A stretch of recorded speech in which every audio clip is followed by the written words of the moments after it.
Hello football fans, मैं हूं RJ Animesh. आज एक अमेजिंग जर्नी की बात करते हैं, the journey of Argentina in world cup football 2022। ये बहुत दिलचस्प मोड़ से शुरू हुई थी, किसी बेहद इंटरेस्टिंग कहानी की तरह। इस कहानी की शुरुआत में भी था एक झटका, एक डिसअपॉइंटमेंट। लियोनेल मेसी की अर्जेंटीना ने इस वर्ल्ड कप फुटबॉल में अपना पहला मैच खेला सऊदी अरेबिया के साथ, एंड दे लॉस्ट। जैसी हार मिली, लोगों ने कैसी कैसी बातें बनाई। कहा कि मेसी जैसा कोई नहीं, ग्रेटेस्ट ऑफ ऑल टाइम। रहने दो, ये क्लब फुटबॉलर है भाई, इसे कंट्री के लिए खेलना आता ही नहीं है। लेकिन फिर वर्ल्ड कप फुटबॉल 2022 में आया मेसी का मैजिकल ट्विस्ट। अपने ग्रुप स्टेज के मैचेस उन्होंने जीते और उसके बाद वो पहुंचे पूरी शान से राउंड ऑफ 16 में, जहां पर अर्जेंटीना का मुकाबला हुआ ऑस्ट्रेलिया से। अर्जेंटीना ने 2-1 से ऑस्ट्रेलिया को बाहर किया और उसके बाद क्वार्टर फाइनल्स में भिड़े प्रॉमिसिंग नीदरलैंड से। बराबरी पर रहा मुकाबला। पेनल्टी शूटआउट में अर्जेंटीना जीतकर आगे सेमीफाइनल में पहुंचा, जहां पर लोग कह रहे थे कि इस बार अपने ड्रीम रन में है ये टीम अर्जेंटीना और अपना ड्रीम परफॉर्मेंस दे रहे हैं लियोनेल मेसी। एक ड्रीम कम ट्रू वाली सिचुएशन की तरफ जा रहे हैं, यानी कि वर्ल्ड कप फुटबॉल को जीतना। और इस सपने को कहीं क्रोएशिया ब्रेक तो नहीं लगा देगी। लेकिन नहीं, ब्रेक फ्री परफॉर्मेंस दिखाई दिया लियोनेल मेसी एंड अर्जेंटीना का वन मोर टाइम। 3-0 से उन्होंने क्रोएशिया को दिखाया बाहर का रास्ता और वो जा पहुंचे वर्ल्ड कप फाइनल में। यहां तक ऑलरेडी इतिहास बनने के बेहद नजदीक था।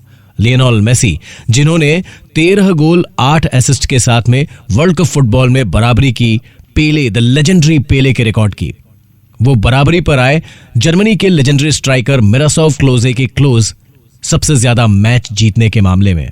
और एक बार फिर सारी उम्मीदें थी कि ये जो फाइनल मैच है इसमें अर्जेंटीना का सपना क्या सच होगा। लेकिन सामने एक और इंटरेस्टिंग कहानी थी। वो कहानी थी एक ऐसे देश की जो जाना जाता है अपनी सीनिक ब्यूटी, अपनी बेहद खूबसूरत फिल्मों और अपनी शानदार कॉफी के लिए, the mighty France. Fantastic France, जिन्होंने एक फैंटास्टिक रन इस वर्ल्ड कप फुटबॉल में दिखाया था। वो अपने ग्रुप स्टेज के मैच जीतकर थे टॉप में। उसके बाद राउंड ऑफ 16 में उन्होंने रौंदा पोलैंड को। क्वार्टर फाइनल में, जिसे मैच ऑफ द टूर्नामेंट कहा गया था, वो हुआ इंग्लैंड वर्सेस फ्रांस। यहां पर भी फ्रांस जीता, इंग्लैंड हुआ बाहर। फ्रांस के सामने सेमीफाइनल में एक ऐसी चुनौती थी जिसके बारे में किसी ने नहीं सोचा था। आई थिंक जो सामने थे उन्होंने भी नहीं। सामने थी टीम मोरक्को। मोरक्को ने जिस तरीके का फुटबॉल खेला था, जिस तरीके से क्वार्टर फाइनल में उन्होंने पुर्तगाल को, क्रिस्टियानो रोनाल्डो वाले पुर्तगाल को अपसेट किया था, ऐसा लग रहा था कि फ्रांस को ये चुनौती कहीं भारी ना पड़ जाए। लेकिन फ्रांस था, शान से जीता, 2-0 से मोरक्को को बाहर किया। और आमने सामने थे, एक तरफ था फ्रांस, जो कि इस सदी की पहली टीम थी जिन्होंने world cup football final back to back entry मार के वर्ल्ड कप फुटबॉल जीतने की दावेदारी की थी। ब्राजील के बाद फ्रांस पहला देश बनना चाहता था जो back to back world cup football जीते। सामने एक देश की नहीं, एक बंदे की चुनौती थी जिसका नाम था लियोनेल मेसी और मेसी की अर्जेंटीना। और ये क्या शानदार वर्ल्ड कप फाइनल हुआ। मतलब 80 मिनट जो गेम के थे, इसमें अर्जेंटीना हावी थी। एंजेल डिमारिया के फाउल की वजह से मिली पेनाल्टी से लियोनेल मेसी ने लीड दिलाई थी और उसके बाद डिमारिया ने दूसरा गोल करके जीत पक्की कर दी थी। लेकिन 80वें मिनट में पिक्चर में आए किलियन एम्बापे। पहला गोल किया, 82वें मिनट पे दूसरा गोल किया। मैच गया एक्स्ट्रा टाइम पे। एक्स्ट्रा टाइम में गोल दागते ही Lionel Messi and Kylian Mbappe दोनों बराबरी पर थे, 7-7 गोल के साथ गोल्डन बूट की दावेदारी में।